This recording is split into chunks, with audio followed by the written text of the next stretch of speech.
ओम स्वस्ति श्री गणेभ्यो नमः। अयम सरस्वत्यै नमः। आप सभी को प्रेम भरी ओम नमो भगवते रुद्राय। मैं पंडित गिरीशानंद शास्त्री। 21 सितंबर सन 2025 दिन रविवार, जिस दिन पितृ अमावस्या है, सर्व पितृ अमावस्या है, तो इस दिन हमें पितरों का विसर्जन भी करना होता है। 16 दिनों तक पितृ इस पृथ्वी पर रहे, उन्होंने हमारी सेवा को स्वीकार किया, आशीर्वाद देकर जाते हैं। तो हमें पितरों का विसर्जन कैसे करना चाहिए, ये विशेष होता है। तो ध्यान रखिएगा, पितृ विसर्जन करने के लिए हमें 21 सितंबर दिन रविवार और तिथि है अमावस्या। और आपको सुनिएगा कि अमायाम पितृदेवता, शास्त्र कहता है कि अमावस्या पितरों की तिथि है। क्या करना चाहिए कि आपने पितरों का यदि विसर्जन 21 सितंबर को करना, और सभी को करना चाहिए क्योंकि आए थे, बुलाए थे, अब उनका विसर्जन कीजिए। कुछ लोग अपनी अपनी रीति के अनुसार करते हैं, जरूर कीजिएगा, लेकिन मूल रीति क्या होनी चाहिए, शास्त्रोक्त विधि से वह समझिएगा। 21 सितंबर को अमावस्या है, सुबह जल्दी उठिए, स्नान कीजिए। स्नान भी साधारण नहीं, थोड़ा सा काला तिल जल में मिला लीजिए, स्नान कीजिए। किसी ने तर्पण किया हो ना किया हो, लेकिन अमावस्या के दिन दूसरा कार्य तर्पण कर लीजिए। तर्पण करने के बाद ब्राह्मण को घर में बुलाएं या ब्राह्मण के द्वारा तर्पण कराएं। उसके बाद ब्राह्मण देवता को भोजन जिमावें। यदि ब्राह्मण भोजन के लिए उपस्थित ना हो तो भांजे को अथवा दामाद को भी आप भोजन करवा सकते हैं। अपनी व्यवस्था के अनुसार आप देख लीजिएगा। ब्राह्मण को दक्षिणा इत्यादि देनी चाहिए। उसके तदुपरांत आपने सदाचार ब्रह्मचर्य का पूरे दिन भर पालन करना चाहिए। पीपल के वृक्ष में आपने दीपदान करना चाहिए, प्रणाम करना चाहिए। और संध्या काल का समय विशेष होता है। संध्या काल के समय आप अपने घर के द्वार के बाहर आए।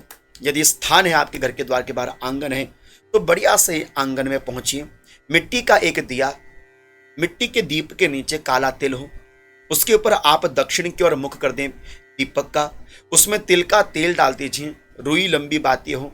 बड़ी प्रेम से आप भी दक्षिण की ओर मुख करें और दीप को प्रज्वलित करें। अपने पितरों की सद्गति के लिए दक्षिणी की ओर प्रार्थना करें। ओम यमाय नमः, ओम धर्मराजाय नमः। क्या बोलेंगे? ओम यमाय नमः, ओम धर्मराजाय नमः। यम देवता के 14 नाम है, लेकिन आप ओम यमाय नमः, धर्मराजाय नमः, मृत्यवे नमः, अंतकाय नमः, वैवस्वताय नमः, कालाय नमः इत्यादि नाम लेकर यम देव को प्रणाम करेंगे, अपने पितरों को प्रणाम करेंगे। और बदले में क्या कहेंगे कि मेरे पितृ मुझे आशीर्वाद दें, आपकी कृपा बनी रही। क्योंकि जिस घर के ऊपर पितृ छाया बनी रहती है, वहां पर प्रत्येक व्यक्ति घर में समृद्धि को प्राप्त करता, सुख को प्राप्त करता है। मेरे पितृ मुझे आशीर्वाद दें, अपनी नाती पोते दोते सभी को अपना आशीर्वाद देकर जाएं, ऐसा मन में भाव रखना चाहिए।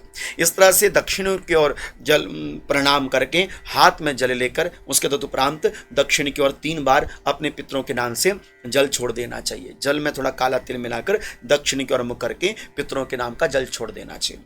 पितरों को फिर आपने विदा करना चाहिए। मेरे पितृ मुझे आशीर्वाद देकर अपने अपने स्थान को प्रस्थान।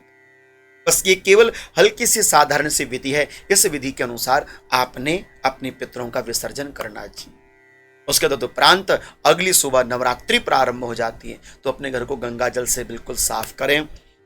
जो देवताओं के मंदिर है, मूर्तियां, उनको साफ करें। अपने घर का मंदिर साफ करें, साफ सफाई अच्छी करें, पूरी व्यवस्था को बनाकर रखें। देव कृपा, पितृ कृपा सदैव निरंतर आपके घर में बनी रहे। यही भाव के साथ आपने पितृ विसर्जन करना चाहिए और तत्पश्चात देव कार्य प्रारंभ कीजिए। आशा करता हूं कि जो जानकारी मैंने आपके समक्ष रखी आपको अच्छी लगी होगी। ओम नमो भगवते रुद्राय, ओम नमो भगवते रुद्राय।